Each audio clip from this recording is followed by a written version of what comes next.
Hello दोस्तों, तो आज हम लोग सॉल्व करने वाले हैं क्वेश्चन नंबर कितना है। Question number 1 2 3 4 5 7, question number 7। ठीक है, आज हम लोग सॉल्व करने वाले हैं क्वेश्चन नंबर 7 स्ट्रिंग का लवर DSSC। ठीक है, हम लोग इसको देखते हैं क्या है प्रॉब्लम स्टेटमेंट आज का। काउंट एंड से प्रॉब्लम का नेम है। ठीक, problem statement the count and say sequence is a sequence of digit string defined by the recursive formula. ठीक है, simple. Count and say of 1 equal to 1। ठीक, count of say n is the way you should say the digit string from count of say n-1 which is the then converted into a different digit string. इसका मतलब क्या है, जो भी हमारा current में string है वो n-1 उसके पहले वाली स्ट्रिंग पर डिपेंड कर रहा है। ठीक है, to determine how you say a digit string split it into the minimal number of substring such that each substring contains exactly 1 unique digits. Then for each substring say the number of digit, then say the digit, finally concatenate every set digit. ठीक है, इसका मतलब क्या है, say the number of digit then say the digit. तो हमें क्या करना है, सबसे पहले अकरेंस, फिर उसके बाद क्या करना है, उस डिजिट को कंसीडर करना है। ठीक है, प्रॉब्लम से क्या समझ आया कि जो भी हमारा करंट में स्ट्रिंग है वो हमारे प्रीवियस स्ट्रिंग पर डिपेंड करता है। ठीक है, क्योंकि पहले क्या काउंट ऑफ से 1 इक्वल टू 1 दे रखा है, और यन देखो, यन अगर हमारा करंट स्ट्रिंग है तो n-1 जो है उस पर डिपेंड कर रहा है सिंपली। तो हमें सबसे पहले क्या देखना, अकरेंस देखना, फिर उसके बाद उसके डिजिट। तो इसका हम लोग देखते हैं और सब क्या दे रखा है, एग्जाम्पल्स दे रखे हैं। ठीक है, हमें इसको किसमें सॉल्व करना है, आई थिंक यहाँ पे टाइम कॉम्प्लेक्सिटी मेंशन है। ठीक है, ओके। एन जो है हमारा 1 से 30 के बीच ही रहेगा, कंस्टेंट दे रखा है। ठीक है, तो अपन ऑर्डर ऑफ एन में ही सॉल्व करेंगे। ठीक है, तो इसको देखते हैं कैसे सॉल्व कर सकते हैं अपन। n = 4 का एग्जाम्पल करते हैं कॉपी,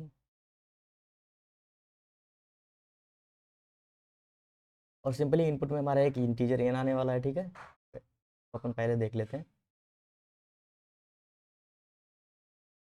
क्या करते हैं, पेस्ट, बड़ा ही छोटा।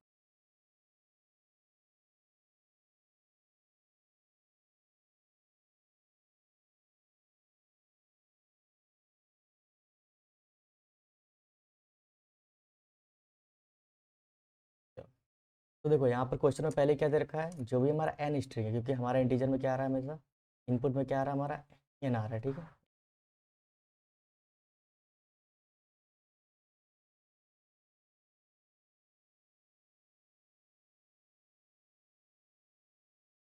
तो जैसे इंटीजर हमारा कितना, मान लो यहाँ पर एन हमारा कितना दे रखा है, 4। ओके, सो जो भी हमारा n = 4 पर स्ट्रिंग आएगा वो हमारे n = 3 पर डिपेंड कर रहा हो, क्योंकि उन्होंने क्या बोला था, n और n-1। n हमारा हमेशा n-1 पर डिपेंड कर रहा है। ठीक है, और हमें सबसे पहले ऑकरेंस देखना है। ठीक, उसके बाद हमें डिजिट को ऐड करना है, इस डिजिट को देखना है कौन से डिजिट का अपन अक्रेंस देख रहे हैं। तो यहाँ पर ध्यान से देखो, पहले हमारा ये दे रखा है कि n हमारा क्या है, 1 है। ठीक है, n = 1 पे हमारा स्ट्रिंग क्या होगा, ऐसा होगा। ठीक है, तो जब भी हमारा n = 1 है तो हमारा स्ट्रिंग क्या होगा, 1 होगा। ठीक है, यहाँ पर क्या दे रखा है, n = 1, n = 2, n = 3, फिर n = 4। ठीक है, हमें कंसीडर करना है n = 4 तक। n = 4 है तो हमारा क्या देखना है, हमें 4 तक देखना है कि स्ट्रिंग कैसे बनेगा। ठीक है, कौन कौन सा कंडीशन दे रखा है कि हमें वहाँ पे डिजिट का पहले अकरेंस फाइंड करना है, फिर उस डिजिट को अपेंड करना है। ठीक है, और सिंपली हमें हर एक नंबर पर ऐसे ही करते हुए जाना है। चलो, तो इसको समझते हैं एक्चुअल में कैसे सॉल्व करना है। ठीक है, प्रॉब्लम कहना क्या चाहता है, देखो n = 1 है। ठीक, 1 हमारा 1 टाइम से कोई इशू नहीं है। ठीक है, n = 1 उन्होंने पहले से दे रखा है कि हाँ स्ट्रिंग हमारा 1 होगा। n = 2 आया, तो n = 2 पहले पे कैसे डिपेंड है, देखो यहाँ पर ध्यान से देखो, 1 1 हमारा क्या आया है, पहले वाले स्ट्रिंग पर अपन देखेंगे, यानी 1 हमारा कितना, एक ही टाइम्स आया है। तो हमें क्या करना है, सबसे पहले अकरेंस को लिखना है स्ट्रिंग में। ठीक है, और फिर उस डिजिट को लिख देना सिंपली। तो 1 हमारा 1 टाइम्स आया, तो n = 2 हमारा स्ट्रिंग क्या हो गया, सिंपल ये हो गया। n = 3 अपना होगा। ठीक है, तो n = 3 n-1 पर डिपेंड करेगा। ठीक है, हमेशा बोला n n-1 पर डिपेंड कर रहा है, तो n = 2 वाली स्ट्रिंग को अपन देखेंगे। यहाँ पर देखो 1 कितनी बार आया है, 2 टाइम्स आया है। तो हम उसमें क्या दे रखा है क्वेश्चन में, पहले अपन उसका अकरेंस यानी काउंट करेंगे कितनी बार आया है, उसके बाद उस डिजिट को लिखेंगे। ठीक है, सिंपल। तो 1 यहाँ पे हमारा 2 टाइम्स आया है, और डिजिट क्या है, 1 है, सिंपली कैरेक्टर क्या है, 1। तो सिंपली हमारा स्ट्रिंग ये हो जाएगा। ठीक है, n = 4 की बात करते हैं, तो सिंपल n हमारा n-1 पर डिपेंड कर रहा है, तो हम यहाँ पर आ जाते हैं। ठीक है, n = 4 के लिए अपन n = 3 पर देखेंगे। ठीक, तो सिंपल देखो, यहाँ पर 2, इधर से ट्रेवर्स करना स्टार्ट करेंगे। 2 हमारा कितनी टाइम्स आया है, 1 टाइम्स आया, ठीक है। तो 1 टाइम्स आया तो सबसे पहले अक्रेंस, फिर उसके बाद डिजिट, सिंपल। यहाँ पर इसको देखो 1 हमारा कितनी बार आया है, 1 टाइम्स आया है, तो सबसे पहले अक्रेंस उसके बाद डिजिट, ठीक है। तो सिंपली तो n इक्वल टू 4 पर हमारा ये वाला स्ट्रिंग बनेगा, ठीक है। और यहाँ पे हमारा ये फाइनल आंसर आया, ठीक है, सिंपली। तो क्वेश्चन क्या कहना चाह रहा है, क्वेश्चन ये कहना चाह रहा है कि सबसे पहला कंडीशन दिया है कि चलो ठीक है, जो हमारा एन करंट पे स्ट्रिंग हो हमेशा n-1 पर डिपेंड कर रहा है, ठीक है। सेकंड कह रहा है कि जब भी हम स्ट्रिंग को क्रिएट कर रहे हैं, ठीक है, n इक्वल टू 1 2 3 के लिए, तो सबसे पहले हमें क्या देखना है, अकरेंस ऑफ डिजिट, फिर उस डिजिट को लिखना है, ठीक है, सिंपली। सेम इसको ऐसे सॉल्व कर सकते हैं, ठीक है। ये अपना लॉजिक है, ऐसे इसमें वर्क कर रहा है, ठीक है, सिंपली। n इक्वल टू 1 है तो 1 है अपना, उसने पहले ही दे रखा है। n इक्वल टू 2 हुआ तो हम देखते हैं प्रीवियस स्ट्रिंग में, उसमें अकरेंस और डिजिट को देखते हैं, तो 1 हमारा 1 टाइम्स आया, सिंपली अपन ट्रेवर्स करना स्टार्ट करते हैं। सेम ऐसे करते हुए जाएंगे, ठीक है। तो इसमें और भी कुछ चीज़ें देख लेते हैं, केस केस, चलो। ओके, सो हम लोग डिस्कस करते हैं इसको सॉल्व कैसे करना है। हमने तो ये देख लिया कि ये कैसे आंसर आ रहा है, ठीक है। n इक्वल टू 1 है तो 1 है। काउंट एंड से, बेसिकली काउंट एंड से का मीन्स यही है कि पहले आप काउंट करो, फिर उसके बाद उस कैरेक्टर को से करो कि चलो ठीक है, पहले काउंट लिखो फिर उस कैरेक्टर को लिखो, सिंपली। तो यहाँ पर एक पैटर्न बनता हुआ जा रहा है, ठीक है। तो देखो यहाँ पर इसको हम सॉल्व कैसे, कितने 2 से 3 तरीकों से कर सकते हैं। सबसे पहला पहला देखो, जब भी हम 2 पर आ रहे थे, जब भी हम 2 पर आ रहे थे तो हमें किसकी ज़रूरत पड़ रही थी, जब ये n इक्वल टू 1 था तो उस स्ट्रिंग की ज़रूरत पड़ रही थी हमें, क्योंकि हम इस पे ट्रेवर्स करेंगे और देखते जाएंगे कि अकरेंस कितना है, फिर उसका जो है डिजिट को ऐड करते हैं, ठीक है। n इक्वल टू 3 पर आए तो हमें ज़रूरत पड़ रही थी n इक्वल टू 2 वाले स्ट्रिंग की। n इक्वल टू 4 पर आए तो हमें ज़रूरत पड़ रही थी n इक्वल टू 3 वाले स्ट्रिंग की। तो इससे क्या समझ आता है कि इसको हमें कहीं ना कहीं पर स्टोर करके रखना होगा, ठीक है, सिंपली। तो अगर हम इसको क्या कर सकते हैं, एक डीपी बना सकते हैं, ठीक है, एक 1D डीपी बना सकते हैं, जिसमें अपन क्या कर सकते हैं, स्ट्रिंग को स्टोर करते हुए चलेंगे और सिंपली प्रीवियस स्ट्रिंग को वहाँ से एक्सेस करते हुए चलेंगे। एक तरीका ये हो गया। सेकंड, अब सेकंड ध्यान से देखो, हमें केवल और केवल अगर हम n इक्वल टू 2 पर है तो हमें बस n इक्वल टू 1 वाले स्ट्रिंग की ज़रूरत है। जब हम n इक्वल टू 4 पर है तो हमें केवल और केवल n इक्वल टू 3 वाले स्ट्रिंग की ज़रूरत है। हमें 2 और 1 की ज़रूरत नहीं है। 2 पर क्या स्ट्रिंग था, 1 पर क्या स्ट्रिंग था, हमें कोई मतलब नहीं है। जब हम n इक्वल टू 4 पर हमें सिर्फ इस वाले स्ट्रिंग से मतलब है, ठीक है। तो पहला तरीका क्या है कि आप कंप्लीट सारे स्ट्रिंग को जो भी हर एक जन पर आ रहे हैं, ठीक है, 1 2 3 जिस पर आ रहे हैं सबको आप स्टोर करते हुए चलो, ठीक है, डीपी। सेकंड हम क्या कर सकते हैं, सिंपली एक वेरिएबल बना लो स्ट्रिंग का, और हम क्या उसमें क्या कर सकते हैं, प्रीवियस प्रीवियस नेम का वेरिएबल बना लो, और जो भी हमारा प्रीवियस, ठीक है, एक स्टेप पहले वाला जो स्ट्रिंग है उसको उस प्रीवियस के अंदर स्टोर करते जाओ। जैसे देखो, जब n इक्वल टू 2 पर आए तो प्रीवियस के अंदर हमारा ये होना चाहिए। जब n इक्वल टू 3 पर आए तो प्रीवियस के अंदर ये डाल देंगे। जब n इक्वल टू 4 पर आए तो प्रीवियस के अंदर ये डाल देंगे। सिंपली हमें केवल इसी स्ट्रिंग की जरूरत पड़ रही है, ठीक। n इक्वल टू 3 पर है तो हमें केवल इसी स्ट्रिंग की जरूरत है। n इक्वल टू 2 पर है, ठीक है। तो पहला तरीका हुआ स्ट्रिंग से सॉल्व कर, डीपी से सॉल्व कर सकते। सेकंड, सिंपली एक जो है एक हम लोग वेरिएबल बना सकते हैं प्रीवियस का, ठीक है, सिंपली, और उसको सॉल्व कर सकते हैं। तो इतना समझ आ गया अपन कैसे सॉल्व करेंगे। अपन सिंपली एक प्रीवियस नेम का वेरिएबल बनाएंगे, उससे सॉल्व करेंगे, ठीक है। उससे काफ़ी ज़्यादा आसान होगा, हमें डीपी की कोई ज़रूरत नहीं। हम फालतू में यहाँ पे काफ़ी ज़्यादा स्पेस यूज करेंगे, जबकि हमें केवल एक ही स्ट्रिंग की ज़रूरत है, जस्ट उसके पहले एक स्टेप पहले वाले स्ट्रिंग की ज़रूरत है, ठीक है। तो पहला तो हमारा ये हो गया, ठीक है, सिंपली। तो जब भी हमारा n इक्वल टू 1 है तो क्वेश्चन में दे रखा है हमारा स्ट्रिंग क्या होगा, 1 होगा, ठीक है। तो सिंपली डायरेक्ट अगर n इक्वल टू 1 है तो अपन रिटर्न कर दो इतना, ठीक है। n इक्वल टू 2 है, ठीक है, तो सिंपल वहाँ पे क्या होगा, 1 and 1 होगा, ठीक है। तो ये रिटर्न कर दो, ठीक। हम क्या करेंगे, n इक्वल टू 3 से कैलकुलेट करना स्टार्ट करेंगे। सिंपली n इक्वल टू 3 से अपन कैलकुलेट करना स्टार्ट करेंगे, और हम क्या करेंगे, प्रीवियस के अंदर n इक्वल टू 2 वाली स्ट्रिंग को डाल देंगे, ठीक है। सबसे पहले प्रीवियस के अंदर n इक्वल टू 2 वाली स्ट्रिंग को डाल देंगे, और n इक्वल टू 3 से स्टार्ट करेंगे, तो फिर प्रीवियस वाले इस वाले स्ट्रिंग पे ट्रेवर्स करेंगे, ठीक है। इस वाले स्ट्रिंग को ट्रेवर्स करेंगे और प्रीवियस को अपडेट करते हुए जाएंगे, जो भी अपना न्यू स्ट्रिंग आएगा, ठीक है। और फाइनली जब भी अपन n इक्वल टू 4 पर पहुंचेंगे तो वहाँ पर जो भी हमारा स्ट्रिंग बनेगा प्रीवियस वाले से, वही अपना आंसर होगा, ठीक है।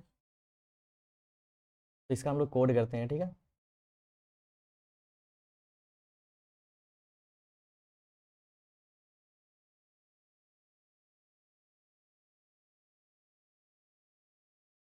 तो सबसे पहले हमने क्या बोला, अगर n इक्वल टू 1 है, ठीक, इफ n इक्वल टू 1 होता है तो उस केस में हमें क्या करना है, रिटर्न कर दो 1। क्वेश्चन में क्या रखा है, ठीक है। इफ n इक्वल टू तुम्हारा 2 होता है तो उस केस में क्या करना है, रिटर्न कर दो, ठीक है, 1 and 1 को रिटर्न कर दो, ठीक है, सिंपल। अभी हमने देखा 1 and 1 कैसे आ रहा है, वन हमारा वन टाइम्स आया तो सबसे पहले हमने अपेरेंस लिखा, फिर उस कैरेक्टर को लिखा, ठीक है, सिंपली। इसके बाद हमने क्या बोला, एक प्रीवियस नेम का स्ट्रिंग बना लो, ठीक है, प्रीवियस, सिंपल। और इसमें वन एंड वन को स्टोर कर लो, ठीक है, सिंपली। और हम क्या करते हैं इसको, for int I equal to 0, I equal to 3 से अपन स्टार्ट करते हैं, ठीक है, I equal to 3, I less than N, I plus plus, ठीक है, simple, previous plus equal to, ठीक है, डॉलर। ओके, यहाँ पर आप डॉलर रजिस्टर करें, कोई इशू नहीं है इसका, ठीक है। अपन एंडिंग पॉइंट डिनोट करने के लिए इसको करें, आप इस चाहो तो इसको ना भी कर सकते हैं, सिंपल। फिर हमें क्या देखना होगा कि प्रीवियस स्ट्रिंग की लेंथ कितनी थी, ठीक है, सिंपल, क्योंकि उस पर अपन को ट्रेवर्स करना है, तो प्रीवियस डॉट,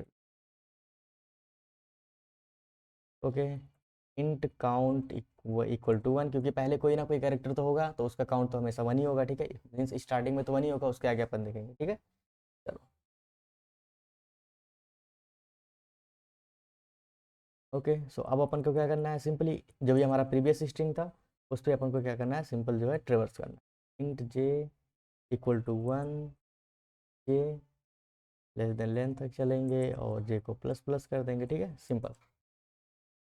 ओके, तो इफ हमारा प्रीवियस ऑफ स्ट्रिंग, ठीक है, previous of J is not equal to previous of J minus one, ठीक है, सिंपल, क्योंकि हम लूप वन से स्टार्ट करें तो हम दोनों कैरेक्टर को कंपेयर कर रहे हैं। अगर दोनों इक्वल नहीं है तो हमें उस केस में क्या करना है, आंसर प्लस, देखो यहाँ पर एक अपन वेरिएबल बना लेते हैं, स्ट्रिंग आंसर, क्योंकि हमेशा क्या होगा, हमारा एक नई स्ट्रिंग आती रहेगी, ठीक है, उसको अपन क्या करेंगे, प्रीवियस के अंदर जो है हमेशा अपडेट करते रहेंगे।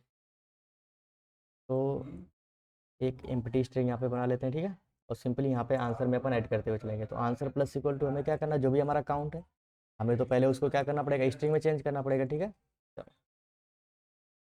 सिंपल।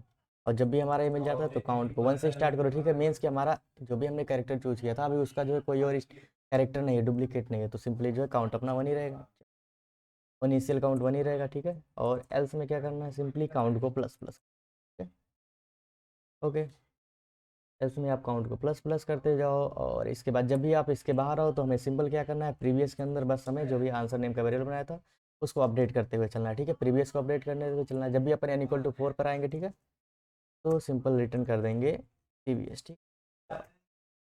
देखो सबसे पहले हम क्या कर रहे हैं, यहाँ पे हमने 1 के लिए कंडीशन लिखा, 2 के लिए कंडीशन, ओके, यहाँ पर सिंटेक्स है, पहले 1 के लिए हमने लिखा, अगर 1 आ रहा है तो चलो ठीक है 1 स्ट्रिंग रिटर्न कर दो, इक्वल टू 2 आया तो 1 1 की स्ट्रिंग रिटर्न कर दो। प्रीवियस में अपन स्टोर करें 1 1 अपन 3 से कैलकुलेट करना स्टार्ट करें, ठीक है, ओके। यहाँ पर हमने लेंथ को देखा कि प्रीवियस का लेंथ कितना है, काउंट स्टार्ट कर रहे हैं 1, कोई सा भी कैरेक्टर होगा काउंट तो 1 ही होगा, ठीक है, इनिशियल काउंट कोई किसी भी कैरेक्टर का 1 ही होगा। यहाँ पे स्टार्ट कर रहे हैं, ठीक है, हम complete previous length previous array पे ट्रेवर्स कर रहे हैं, ठीक है, एरे नहीं स्ट्रिंग पे ट्रेवर्स कर रहे हैं, और सब पे देख रहे हैं अगर दो कैरेक्टर इक्वल नहीं है, अगर इक्वल नहीं है तो मीन्स हमारा फाइनल काउंट आ गया है, ठीक है, जो भी करंट कैरेक्टर है सिंपली, तो उसको अपन स्ट्रिंग में चेंज कर रहे हैं और उस आंसर के अंदर ऐड करते हुए चल रहे हैं, सिंपल। ओके, सो यहाँ पर हमने काउंट को तो ऐड कर लिया, लेकिन हम जो है कैरेक्टर को ऐड करना भूल गए, ठीक है, तो हमें कैरेक्टर को भी ऐड करना है, प्रीवियस ऑफ जे माइनस। तो इसको हम लोग एक बार रन करते हैं, ठीक है,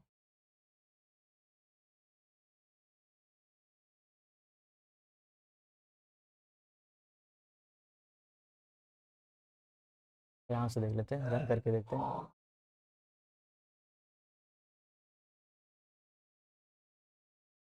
शायद ये रन हो गया, ठीक है।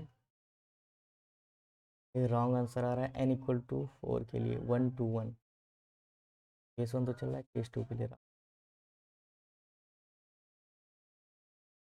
तो इसको हम लोग देखते हैं ऐसा क्यों आ रहा है, ठीक है, हमने कहीं पर तो स्मॉल मिस्टेक कर दी, ठीक है।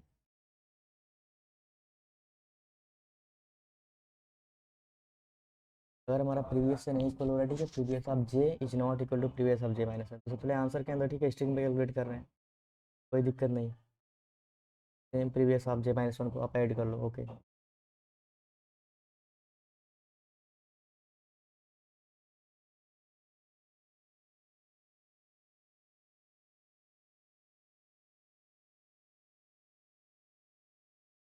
तो यहाँ पे दिक्कत क्यों आ रहा है, आई इक्वल टू 3, ओके, तो आई इक्वल टू हमें 4 पर भी जाना है, ठीक है। यहाँ पर देखो इक्वल टू होना चाहिए, ठीक है, आई लेस देन और इक्वल टू, क्योंकि अपन अगर एन इक्वल टू 4 होगा तो यहाँ पर अपन एन इक्वल टू 3 तक ही कंसिडर कर रहे थे, ठीक है। अब इसको रन करते हैं।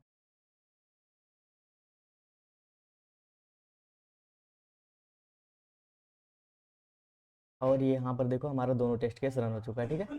तो इसको हम लोग एक बार सबमिट करके देखते हैं।